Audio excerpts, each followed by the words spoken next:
इसको हम क्या कहते हैं, रिवर्स फॉरवर्ड स्विच। ये मोटरों में ज़्यादा लगाया जाता है कि मोटरों के रोटेशन चेंज करने के लिए। 3 फेज में ज़्यादातर लगाया जाता है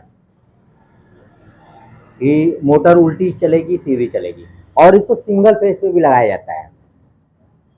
सिंगल फेज की जो मोटर होती है उसकी भी स्पीड को चेंज करने के लिए इसको लगाया जाता है, ठीक है ना। ये बना है मोटरों के लिए, लेकिन इसको हम घरों में भी यूज करते हैं चेंज ओवर के रूप में।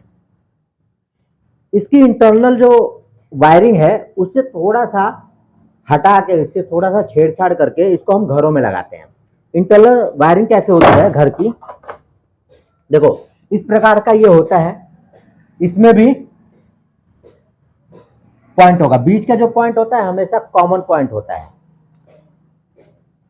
साइड का जो पॉइंट हो गया, एक साइड का समझ लो कि हमारा पोल लाइट हो गई, एक साइड का जो पॉइंट हो गया समझ लो कि हमारा डीजी हो गया, ठीक है ना। इसकी जो इंटरनल बनावट होती है वो कैसी होती है, इसको एक वायर के माध्यम से ऐसे कनेक्ट होता है एक, फिर अंदर अंदर वायर के माध्यम से इसके साथ कनेक्ट होता है और इसके साथ कनेक्ट होता है। ये ऐसे कनेक्ट होता है अंदर से। होता क्या है कि हम मोटर की स्पीड चेंज करने के लिए इसको बनाते हैं। जब हम मोटर के कनेक्शन आपको बताऊंगा ना तो इसका कनेक्शन आसानी से समझ जाओगे। अभी हम सिर्फ चेंज ओवर बनाएंगे इसको, मेन स्विच या चेंज ओवर। तो हम क्या करते हैं ना, घरों में इस प्रकार से लेके आते हैं और पहले मेन स्विच बनाओ, यानी बंद कर दिया, बीच में कर दिया कट हो जाएगा, और एक साइड कर दिया चालू हो गया।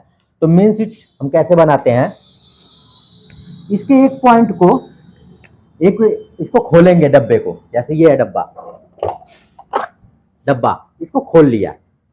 जब खोल लेंगे इसको हटा देंगे तो अंदर की बनावट ऐसी होती है। देखो मैंने दिखा रखा है ना, अब इसमें क्या है, नीचे का पॉइंट शॉर्ट कर रखा है, ऊपर में इसके ऊपर से पॉइंट बीच वाले को लिंक कर रखा है, और इसके ऊपर से पॉइंट इसको लिंक कर रखा है। बात वही पड़ी, चाहे ये वाला शॉर्ट कर दो इसको ऐसे कर दो, चाहे ऊपर वाला शॉर्ट कर दो इसको ऐसे कर दो, ठीक है ना। अब इसको हम पहले मेन स्विच बनाते हैं। मेन स्विच कैसे बनाएंगे, इसके एक पॉइंट को हम अंदर ही अंदर एक तार के माध्यम से इन दोनों पॉइंट को शॉर्ट कर देंगे, ठीक है ना, शॉर्ट कर दो, समझो। अब हम क्या करते हैं, यहां पे हमने क्या दिया, लोड, यानी लोड 1, ठीक है ना। यहां पे हम दे देते हैं लोड 2, ओके, यानी न्यूट्रल और फेज। यहां पे हमने दे दिया इसके एक पॉइंट में सप्लाई 1, यहां पे हमने कहीं भी दे दिया सप्लाई 2, ठीक है ना।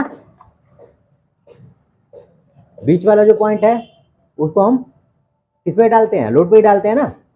जो भी साइड के पॉइंट है सप्लाई डालते हैं। अब होता क्या है, जैसे ही बीच में रहेगा तो ये आपस में कनेक्ट नहीं रहेगा, डिस्कनेक्ट रहेगा। समझो हमने इसको इधर कर दिया, इसको इधर कर देंगे तो ये क्या होता है, एक पत्ती होती है, एल इधर रख देते हैं, इधर L1, ठीक है ना, इसको भी L2, एक पत्ती होती है, पत्ती इसके साथ जाके कनेक्ट हो जाती है, एक साइड में कर देंगे। जैसे इसको हमने इसको ऐसे कर दिया तो अंदर एक पत्ती होती है, पत्ती क्या दोनों पॉइंट को आपस में शॉर्ट कर देती। अब समझ लो ये लोड आ रहा है, ये भी लोड 2 है, यानी ये न्यूट्रल है, इसे न्यूट्रल फेस मान लो, ये न्यूट्रल हो गया। अब न्यूट्रल जब ये पत्ती कनेक्ट हो जाएगा तो सप्लाई के साथ, सप्लाई लोड के साथ जुड़ जाएगा, न्यूट्रल यहां पहुंच गया, फेस यहां पहुंच गया, जुड़ गया ना, हो गया। फिर बीच में करेंगे ये बंद हो जाएगा, डिस्कनेक्ट हो गया। अब फिर इसको इस साइड कर दो, इस साइड कर दोगे तो ये इसके साथ कनेक्ट हो जाएगा और ये इसके साथ कनेक्ट हो जाएगा। जब ये इसके साथ कनेक्ट हो गया तो लाइन सप्लाई तार के माध्यम से इधर आ रही है, इसके साथ जुड़ जाएगी, और ये हमने ये शॉर्ट कर रखा है ना, तो सप्लाई यहाँ पे आ रहा है, इससे शॉर्ट होकर यहाँ पे चला गया, ये इसके साथ कनेक्ट हो गया, तो लोड के साथ ये भी कनेक्ट हो गया, यानी सप्लाई हमारी यहाँ पे सप्लाई आ रही है और यहाँ पे लोड हमने कनेक्ट कर दिया घर का। तो ये ऐसे किस चीज का काम करता है, मेन स्विच का। इधर भी कर दोगे जब भी चालू हो जाएगा, इधर भी कर दोगे जब भी चालू हो जाएगा। तो ये सिंगल फेज में काम करेगा ना? हाँ, ये सिंगल फेज में काम करेगा, ठीक है ना। इसको 3 फेज में भी बनाएंगे। अब ये सिंगल फेज का डायग्राम आप बना लो, ठीक है ना। घरों में ज्यादातर यही लगाते हैं, देखा होगा तुमने घर में, ये वाला बहुत बड़ा हो जाता है, ये छोटा सा लगा लेते हैं।